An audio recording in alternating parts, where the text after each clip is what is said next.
বন্ধুরা আজ 3 তারিখ আজকে যে বিরাট আন্দোলন হলো, বিশেষ করে বেকার ছেলেগুলো আন্দোলনে নেমেছিল।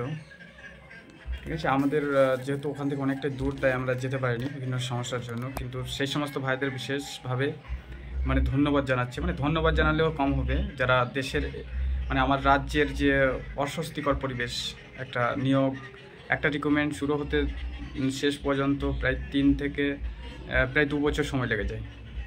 তো সেই হিসাবে ছাত্ররা উদ্বিগ্ন হয়ে উঠেছে। আর উদ্বিগ্ন হবেই বা কেন, হবে নাই বা কেন আর কি। এত দিন ধরে একটা রিক্রুটমেন্ট যদি ঠিকঠাকভাবে না হয়, ফর্ম ফিল আপের 5 থেকে 7 মাস পরও যদি এক্সামটা না নেয়, তাহলে কী করে হবে?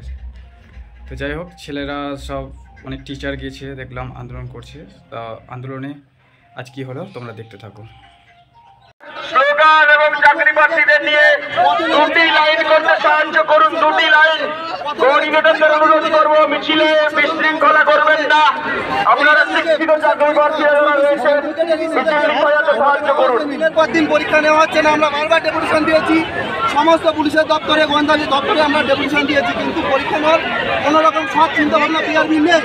আমাদের দাবি 1 বছরের মধ্যে পরীক্ষা নিতে হবে, পরীক্ষা নিতে হবে, হলুদ টি শার্ট পরে রয়েছেন, পরীক্ষা নিতে হবে। মিছিলের বাঁ দিকে আমি জেলার কোঅর্ডিনেটরদের অনুরোধ করবো, ওনাকে জিজ্ঞেস করুন উনি কোথা থেকে এসেছেন, কোন জাদু বলে কোথা থেকে এসেছেন আপনি। পিআরবিকে আমরা দেখানোর পরে পিআরবি বলছে টেকনিক্যাল ফল্ট, কিন্তু সে মেয়েটি, সে ছেলেটি প্রিলিমিনারি পরীক্ষায় পাস। মিছিলটি সাজাতে সাহায্য করুন।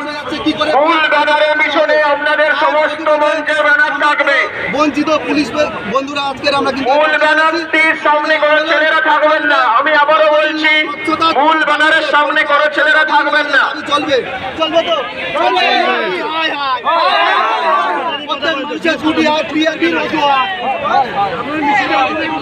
আমাদের মিছিল আমাদের এখানে এই যে সমস্ত ছাত্রছাত্রী এবং আমাদের শিক্ষক মন্ডলী উপস্থিত হয়েছি, অরাজনৈতিক ভাবে, তার একটাই কারণ, আজকে আমাদের রাজ্যে আজকে 1 দিন 2 দিন নয়, 12 থেকে 13 বছর ধরে বিভিন্ন রিক্রুটমেন্টের সবকিছু প্রসেস ঝুলিয়ে রাখছে। আজকে রাজ্যে আর্জি করার মতো নৃশংস কাণ্ড হচ্ছে, তার একটাই কারণ, রাজ্য পুলিশের অভাব। আজকে সব থেকে বড় জিনিস, 50,000-এর ওপর পুলিশের ভ্যাকান্সি থাকা সত্ত্বেও রাজ্যে কোনো পুলিশ নাই। আজকে 7-8 মাস হয়ে গেল পরীক্ষার ফর্ম ফিল আপ করানো হয়েছে, কিন্তু তার কোনো পরীক্ষা নিতে পারছে না আমাদের রাজ্য পুলিশ।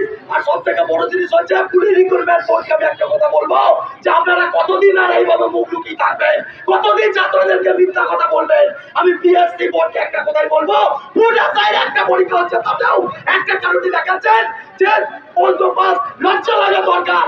আজকে পুলিশ রিক্রুটমেন্ট, আজকে যদি পুলিশ রিক্রুটমেন্ট হতো রাজ্যে, তাহলে আজকে আমাদের তিলোত্তমার এই আজকে আমাদের ঘরের বোনেদের, মা বোনেরা হয়তো সেফ থাকতো।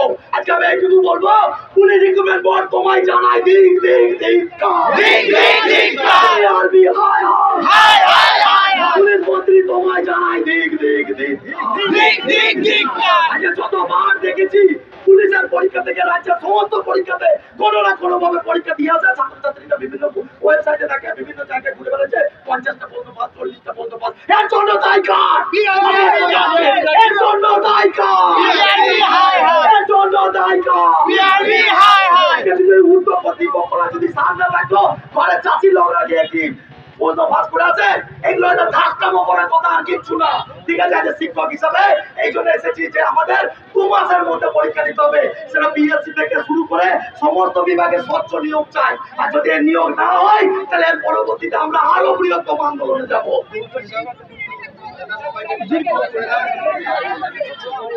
ধন্যবাদ।